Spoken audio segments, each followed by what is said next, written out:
All right, guys, so this is going to be like the most in-depth video on YouTube, most likely for this car. Everyone catches it like after the bumper's removed and things like that. I didn't think it was going to be that difficult, but once I started, I'm like, you know what, let me create this video so you guys can see exactly what's entailed.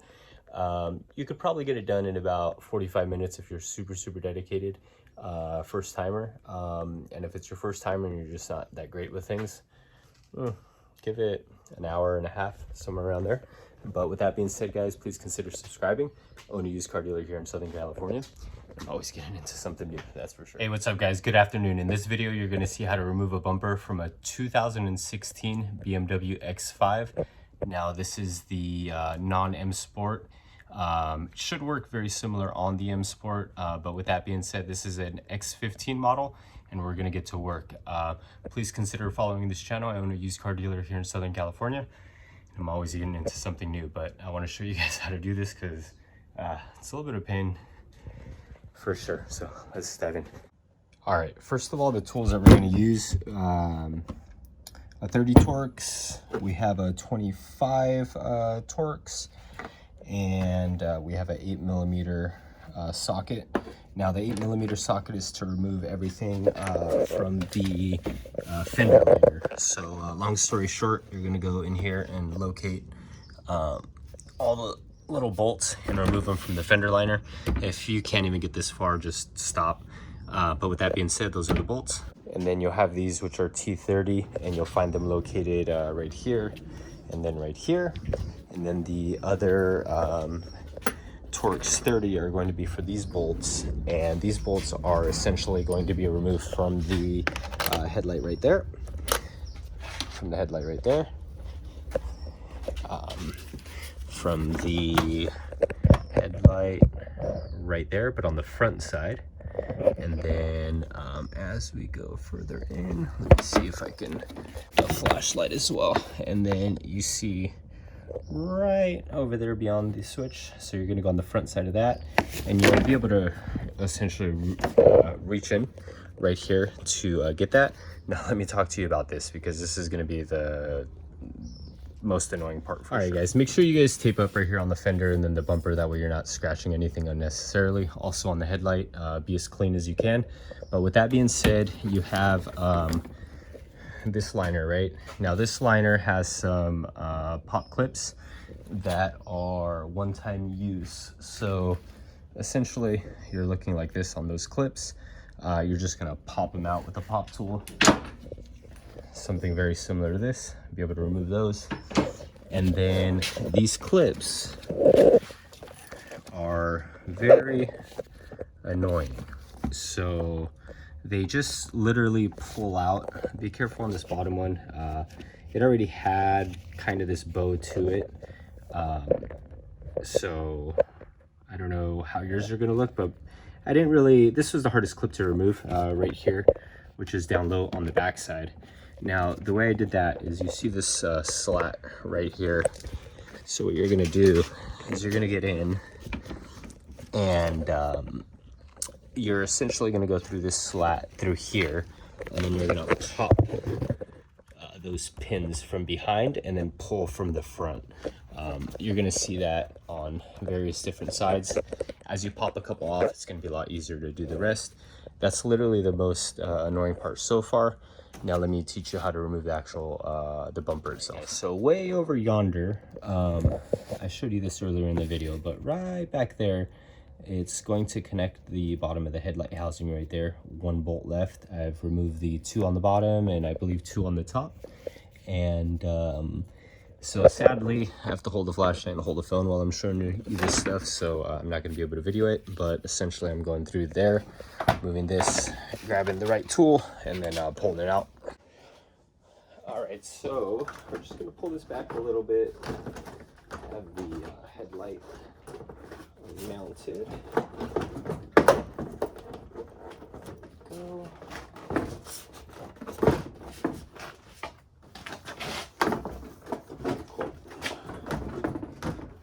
Oh, you know what? I think we're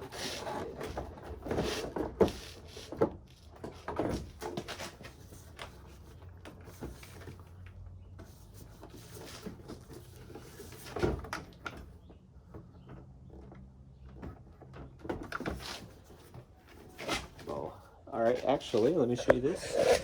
So on the bottom of the headlight. All right, guys, so I was going to pull the bumper, but then I noticed there's so much tension right here where the grills are. So I was gonna pop out the grills, but then I realized that this isn't plastic. This is just rubber liner that we can move out of the way. But look what we found. So that's what's holding the bumper on.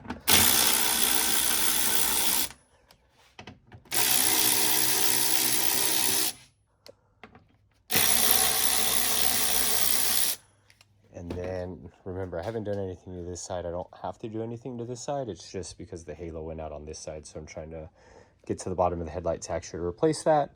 Again, it looks like you might be able to go through the fog. So if you have a lift or somewhere you can get the car high enough, you might be able to go straight through the bottom to access what I'm trying to access. But a little too late. Otherwise I would have put the car on ramps and then done it that way. But you know, front bumpers are never that difficult to remove.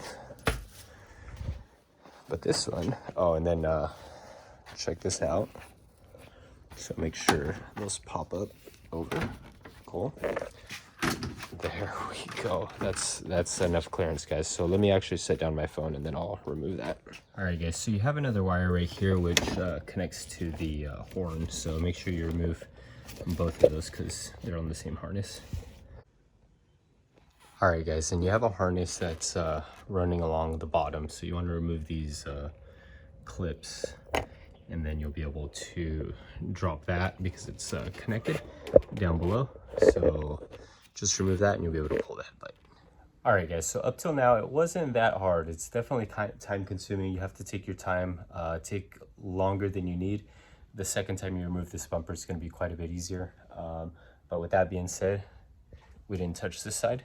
We're able to gain enough access right here by removing the top bolts and such. And let me show you where we're at, guys. And once we've done that, we've disconnected it down below. Be careful not to scratch anything. Now we got it removed.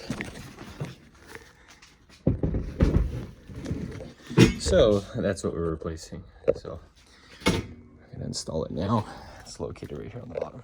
All right, guys, this is officially where we're at right now. So we're gonna be replacing the halo module, which is located on the bottom side of the headlight.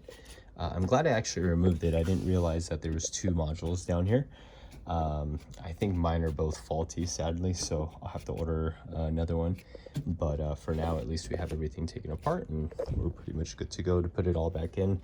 But we're gonna wait 2 days for us to be able to get the other module.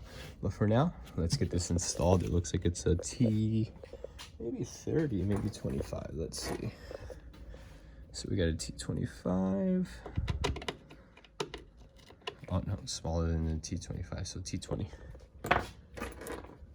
Actually, guys, this is the pocket that I was talking about down there. So it looks like that's, you can remove that entire cover and that'll give you enough access to come straight through the bottom to the bottom of the headlight so that you can see exactly what I'm looking at here. So looks like I probably didn't have to do this work.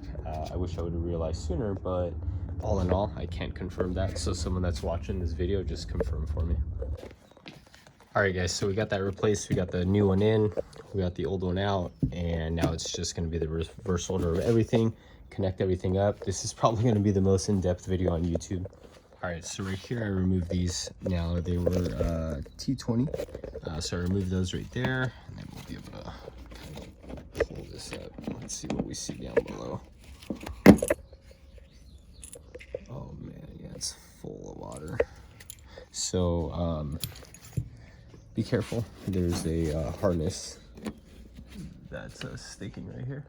All right, so we got the harness installed. Be very careful with it. It only goes out a certain distance.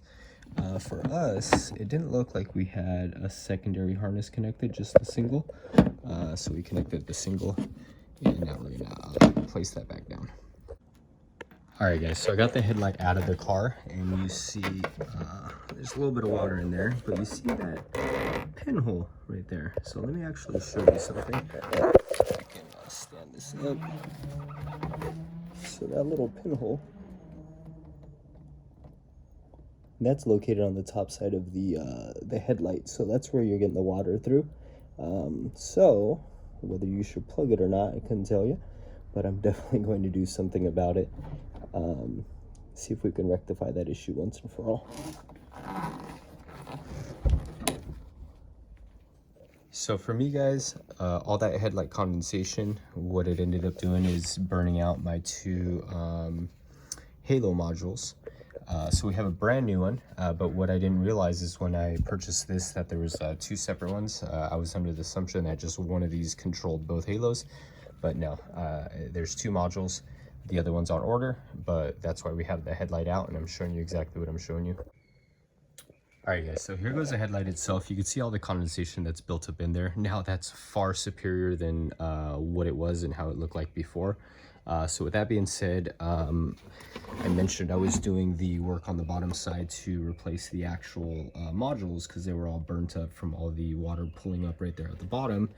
And as I was doing this job, I realized that there are two pinholes. One, where'd it go? Oh, actually one, I'm sorry, one pinhole right here. And the only reason I spotted this pinhole is because I flipped the headlight upside down and I noticed that the water was pulling up in this area and it started coming out, but there's nowhere that it can come through. At the beginning, I thought it was seeping through the actual headlight housing and the back of the housing, but I realized that there's a little pinhole right there and water was coming out. So with that being said, my car was parked right underneath a tree with a bunch of leaves and branches sitting right on top of very close to the hood, and all the water was pulling up right here. And when that happened, now I know exactly how it entered the headlight, and it completely filled the headlight itself. So with that being said, now you guys know exactly what's going to happen. I'm going to fill this with some sort of silicone, something of that nature, see what happens. I mean, it can't be worse than what was already happening. So with that being said, that should clear up all your problem. In this instance, I'm waiting for a part, so I'm going to leave this headlight to dry overnight. I took off all the caps. I sprayed the inside with compressed air. That's about as best we can do for now. And then we'll get this thing reinstalled once the parts and everything get here, and we'll mount it back onto the car. All right, guys, if you landed on this channel, my name is Eric. I own a used car dealer here in Southern California, and I'm always getting into something. So this right here is a 2016 BMW X5. We were swapping out the halo modules, but the reason we were swapping out the halo modules is because they burnt out because the water was accumulating at the bottom of the headlight. So we're gonna do what we gotta do to rectify that. But with that being said, please follow along. I'll see you guys on the next episode.